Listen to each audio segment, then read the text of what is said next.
Imagine with me. You just get off the plane and you've landed in a beautiful country that you have never been to before. You don't have your bearings at all, but that doesn't necessarily mean you're scared. You're actually confident. This is because you can communicate with those around you. You can read the signs that point to the exit and to the bathrooms and ask where the food court is. None of these forms of communication are in your native language, but yet you understand because you were introduced to your second language at a young age, and you are now bilingual in your native language in these destinations as well. When you speak the native tongue in this foreign country, the natives are not only shocked but appreciative. You have shown them that you not only respect them, but their culture as well, enough to learn their native tongue. This was my experience when I traveled to Mexico over Christmas break with my family. As a person whose second language is Spanish, it was a very unique experience, and I encourage you all to learn a second or third language.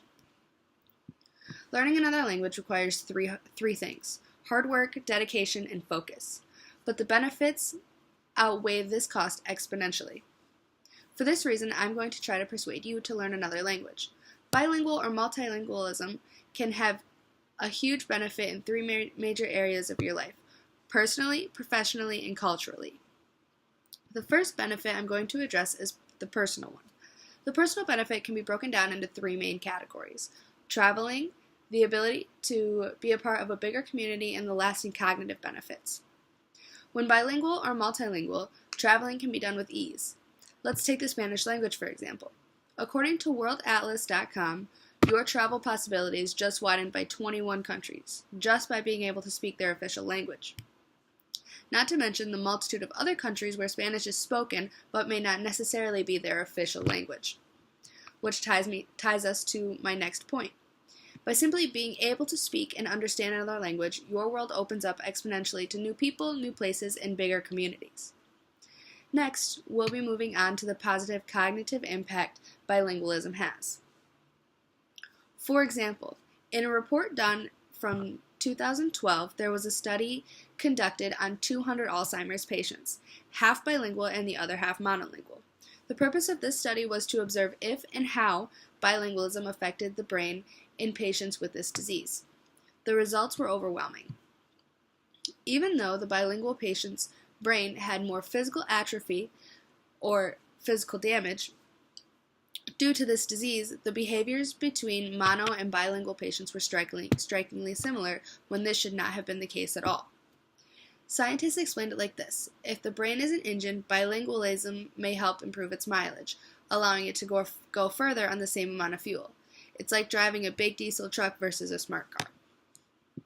This photo here shows the areas on how much of the brain is used in monolingual versus bilingual people.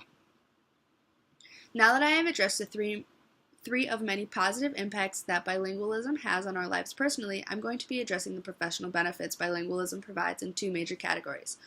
First, more employment opportunities, and secondly, the wage benefits.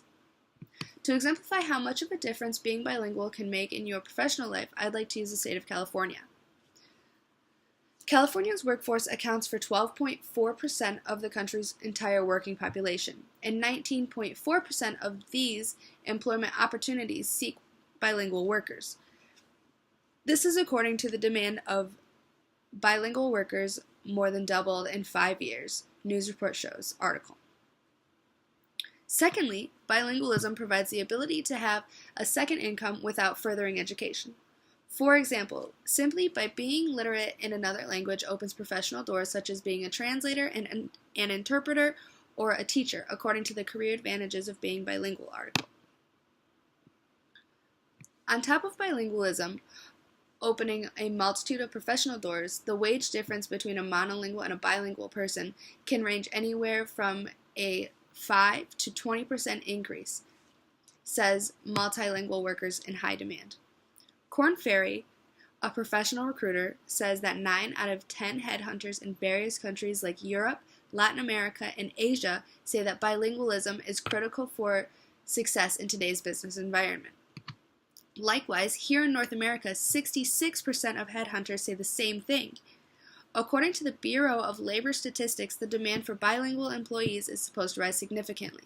It is predicted that 70% of employers will be looking for bilingual speakers in the next 10 years.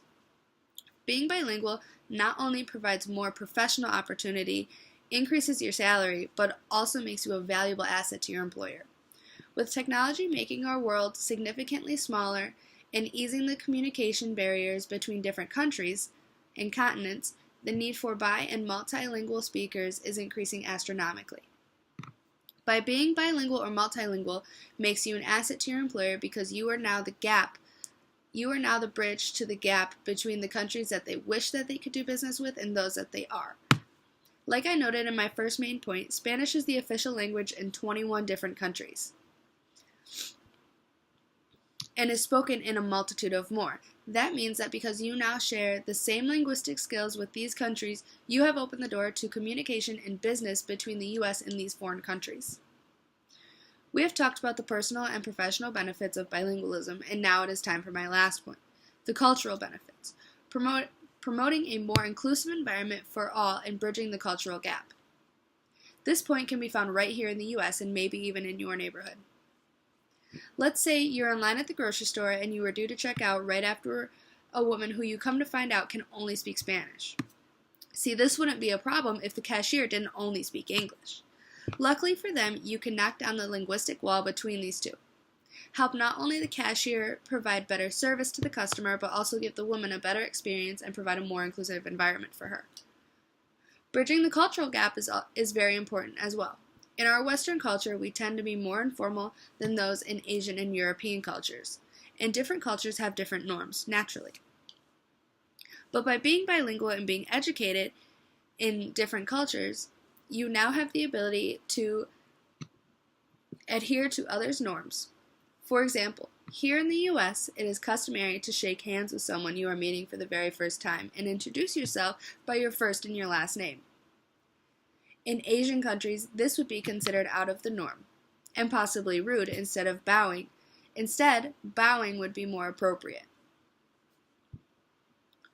Through this presentation, I hope that I have convinced you to try to learn another language and reap all of the rewards bilingualism has to offer in your personal, professional, and cultural aspects of your life. As our world progresses in the age of technology, the ability to speak more than one language becomes less of an option and more of a necessity. Thank you for your time, and I hope that you would consider learning a second or third language.